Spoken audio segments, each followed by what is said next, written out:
இஸ்லாமிய வரலாற்றில் பொன் எழுத்துக்களால் பொறிக்கப்பட வேண்டிய நாம் நம்முடைய வாழ்க்கையில் இஸ்லாமிய வரலாற்றில் நடந்த போர்களில் மிக முக்கியமான ஒரு போராக இருக்கக்கூடிய பதுர் போர் நடந்த இடத்தில் தான் நிற்கின்றோம். அதுவும் நமது பின்புறம் இருப்பது பதுர் போரிலே வீர மரணமடைந்த சோதாக்கள் அடங்கிய மன்னரையில் தான் காமெடுப்பினர் அவர்கள் அடக்கப்பட்டிருக்காங்க. அதனால் பாருங்க, எந்த விதமான கட்டி எழுப்புதலோ அலங்காரம் பொழுது எனக்கு பின்னால் இருந்து ஹைசும் ஐசும் என்ற அசரீரியான ஒரு சப்தத்தை கேட்டேன்.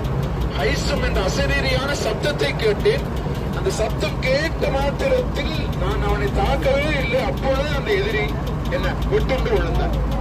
அப்பொழுது நைசும் என்பது வேறு ஒன்றுமல்ல, வானவர்கள் மட்டுமே பயன்படுத்தக்கூடிய குதிரையின் பெயர். ஐசும் என்பது வானவர்கள் மட்டுமே பயன்படுத்தக்கூடிய குதிரையின் பெயர் தான் ஐசும். அதான் இரண்டாவது உதவி செய்யும். இந்த நேரத்துல தான் கைதிகள்லாம் பிடிச்சிட்டு வருவாங்கல்ல, போர்ல கைதிகளை பிடிச்சிட்டு வரக்கூடிய பழக்கம் உண்டு. அல்லாவுடைய தூதத்தை ஒப்படைப்பாங்க, அந்த கைதிகளை வைப்பாங்க, வேறு வேறு வேறு பணிகளை ஈடுபடுத்துவாங்க.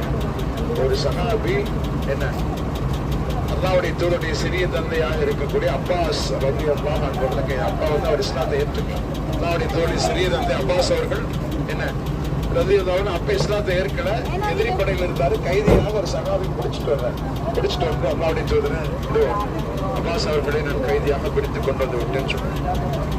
அப்ப அப்பாஸ் அவர்கள் சொல்ல, இல்லை இல்லை, இவர் என்னை பிடிக்கவே இல்லை.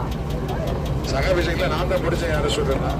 அப்பொழுது அப்பாஸ் தான் சொல்ல, இல்லை முகமது, இவர் என்னை பிடிக்கவே இல்லை. என்ன சிவந்த நிற முகத்தை உடைய வெள்ளை நிற குதிரையில வந்த ஒரு மனிதர் தான் என்னை பிடித்தார். அந்த மனிதரை இந்த கூட்டத்தை நான் இதுவரை பார்க்கவே இல்லையே அப்படிங்கிறார். சகாபி சொல்றேன், இல்ல ரசூலா, நான் தான் பிடிச்சேன். திரும்ப மறுக்கிட்டார் அப்பாஸ் அவர்கள், இல்லை முகமது, இல்லை, சிவந்த நிற முகத்தை உடைய வெள்ளை நிற குதிரையிலே வந்த ஒரு மனிதர் தான் என்னை சிறைப்பிடித்தார். அவர் இந்த கூட்டத்திலேயே நான் பார்க்கவில்லை என்று சொன்ன பொழுது அல்லாஹ்வுடைய தூதர் சொன்னார், அப்பா இரண்டாவது வானத்திலிருந்து பதிவு செய்தார். அந்த அடிப்படையில் இந்த பத்ர் போர் என்பது மிகச்சிறந்த ஒரு வெற்றியை தந்த முஸ்லிம் சமூகத்திற்கு பெரிய பாடங்கள். இஸ்லாமிய வரலாறுகள் என்பது every Islamic stories and lesson for us. ஒவ்வொரு இஸ்லாமிய வரலாறுகளும் நமக்கான பாடம் தான். இப்ப நாம என்ன பாடத்தை வைக்கணும்னா, அல்லாஹ் மீது முழுமையாக தவக்கல் வைத்து, அல்லாஹ்வை சரணடைந்து, அல்லாஹ்விடத்துல மீண்டு, அல்லாஹ்விடத்துல திரும்பி, அல்லாஹ்விடத்துல தவக்கல் வைத்தால் எந்த சூழலாக இருந்தாலும் அல்லாஹ்